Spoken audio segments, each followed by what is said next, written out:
لو حاولتي تعالجي تساقط شعرك من غير ما تحددي السبب الأول، غالبا للأسف مش هتشوفي نتيجة، لأن مش كل تساقط شعر ليه نفس العلاج. ودلوقتي بعد ما فهمنا الأسباب في الفيديوهات اللي فاتت، تعالي أقولك تعالجي شعرك صح إزاي. أولا، العلاج حسب المشكلة.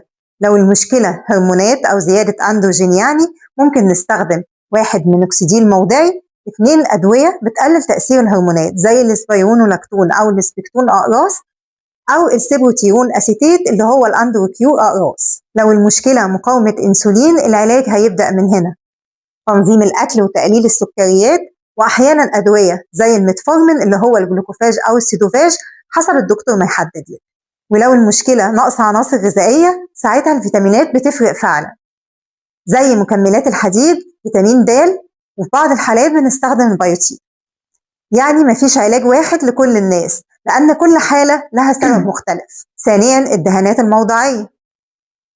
طبعا في حاجات بنستخدمها مباشر على فروة الراس، بس مهم تعرفي إنها بتساعد مش بتعالج السبب لوحدها.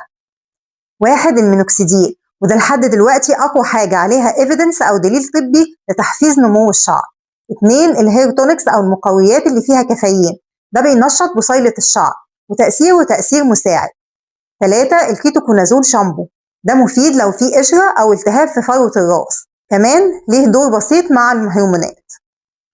4 الزيوت زي زيت الروزماري أو زيت الخروع، ممكن يحسن شكل الشعر ويرطبه.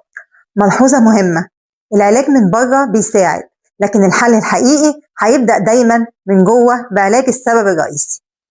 ثالثا، الأكل اللي بيفرق. شعرك محتاج عناصر أساسية زي بروتين، بيض، زبادي، لحوم، حديد في الكبدة والسبانخ، التفاح، البدنجان، أوميجا 3 في الأسماك، والزنك وبنلاقيه في المكسرات.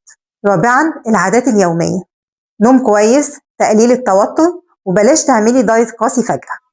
لو فهمتي السبب وعالجتيه صح، شعرك هيفرق فعلا، بس خلي بالك في أخطاء يومية بنعملها ممكن تضيع كل اللي عملتيه لشعرك، هقولك عليها في الفيديو الجاي إن شاء الله. أشوفكم على خير، دمتم بصحة وجمال متجدد.